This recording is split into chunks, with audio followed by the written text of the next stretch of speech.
One, two, 1, 2. All right. This is Joe Leigh here for Seconds Out. Delighted to be joined by Ben Davison here in Nottingham. Couple of days out from Leigh Wood's huge fight against Michael Conlan. How are you, first of all, Ben? All good, thanks, mate. You? Yeah, all good. Looking forward to this weekend. Great atmosphere. Obviously, 10,000 sold out. Is it 6,000 Nottingham and then the rest kind of belt coming from Belfast? Oh, I don't really know, to be honest. I'm not sure, yeah. Well, it's going to be a cracking atmosphere. For sure.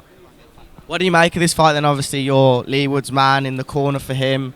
What have you been working on in training and how good do you feel like this fight's going to be? Well, of course, we're not going to give anything away. I think that the styles will gel for a very good fight, in my opinion. But both guys are very versatile, so there's lots of areas to have to cover, adjustments that will have to be made throughout the fight as well, and not too much room for error for both guys. Of course, it's a lot of people are looking at it as a 50-50 fight. Why has Leigh Wood and obviously you guys got the belief that it's going to be you guys coming away with the win? Because obviously we've done our homework. We feel like Leigh knows exactly what he needs to do, and we're confident Leigh will be able to go in there on Saturday and do what he needs to do. It's a special moment, just headlining in Nottingham. Obviously, he's talked about fighting on undercards here before, but yeah, it's going to be a special moment. Oh, for sure. You know, it's an absolute privilege to be working alongside Leigh, for him to have this moment, because he fully well deserves it. Tyson Fury said in a recent interview on Seconds Out that you'd be the perfect trainer for him for the Whyte fight, and he'd love to bring you back in the team. What's your reaction to that? Well, give us a call if he hasn't already. No, we'll have to see. Look, interesting comments. Interesting comments. Has he given you a call already? Nope. But obviously you can understand where it's coming from in terms of the style that Dillian Whyte will give, what will bring to the fight. Your training methods would suit that. Depends, doesn't it? Depends on what he wants to do, what he feels, what strengths he sees in Dillian Whyte, and how he feels he needs to go about the fight. Any surprises on your side, the fact that it sold out so quickly and they're obviously looking to sell out 100,000 now? No, not at all. You know, he's a mega star, isn't he, Tyson? Now, so yeah, no surprise at all. And Dillian Whyte's played his part as well. You know, big name, got some great wins under his belt as well. So fair play to both guys. Frank Smith said in a couple of interviews he doesn't think Tyson Fury is the main reason it's sold out. He says it's because it's a big domestic fight. What do you kind of make of that? Do you think Tyson? Of course, it's mainly because of Tyson. Of course it is. Look at what he's done. Look at his popularity. You know, of course, Dillian Whyte versus anybody else doesn't sell that out, but there's probably a few names that Tyson could sell that out with.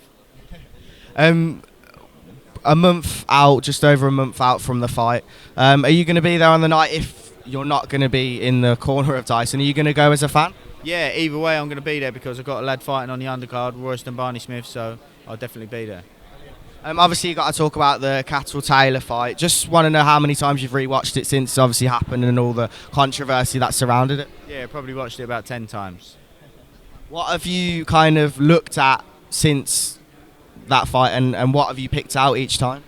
Well, there's not much, to be honest, if I'm being completely honest, there's not much that happened that we didn't expect and that we didn't prepare for. I just don't think, as I've said previously on an IFL interview, don't think we've done a good enough job ironing out some of the things that we knew that they was going to look to capitalise on, clearly, because they still had some success doing that. I've done many interviews before the fight saying that it's about certain things that they was going to look to capitalise on. So we take full responsibility for not doing enough of a job to iron those out of Josh's game to stop them having some success. But, you know, it was a great fight. So, yeah. And although you think you won the fight, I'm not taking that away from you. No, yeah. Although you thought you won the fight, was there any point of that you kind of felt sorry for Jack? Because obviously after the Fury-Wilder fight, the first one, you were frustrated, disappointed, and you thought you deserved the decision. With that in mind, did you kind of feel for Jack at all? 100%. I think that it was a fight where I can, you know, if I'm being completely honest, it was a fight that could have gone either way. It's a tough fight to score. And which I think has caused all this controversy, clearly. That's in the UK, that controversy isn't in America.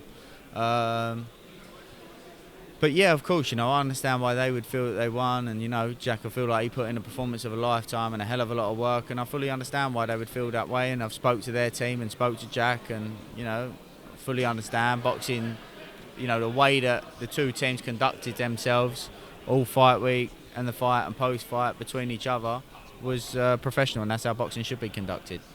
Why do you think there was such a contrast in opinions from the American and the British broadcast as well? I think Andre Ward had Josh winning. Yeah. I just think that there was a certain narrative that started through the fight, and I think that I just think that was that sort of played a big part in how the fight was perceived. Do you think the narrative being obviously they want top rank, wanted to promote maybe a Terence Crawford fight in the future, and they kind of had it in their minds they needed Josh to win? I don't think there was that though. I think that the narrative was over this side. I think that it started off like, oh my God, can't believe how well Jack's doing. We didn't think that. We highly rated Jack and knew what he was able to bring to the table. And there was a lot of that focus on things that Jack was doing that they didn't expect him to be able to do, as opposed to some of the things that Josh was doing. And last of all, just obviously it's been referred to the police by someone in the Parliament. What do you make of that? What are we going to do? Have crime scene investigators start scoring boxing fights? Yeah, I'm not sure. Ian John Lewis has been downgraded to an A-class referee in the last, I think, 3-4 hours as well. What do you make of that? So Andre Ward had the same scorecard. Is he not eligible to score a fight? Don't know. I think it's strange. What, for people that don't know, what does that mean from going from an A-star ref to an A? Just a grading, isn't it? Does that mean he's not going to be able to? I presume he's not going to be able to be on big fight cards anymore or rings. He will be. I'm sure he will be. We'll appreciate your honesty, Ben. Judge. He's an experienced judge. I appreciate your honesty, Ben. Good to speak to you. No Top man.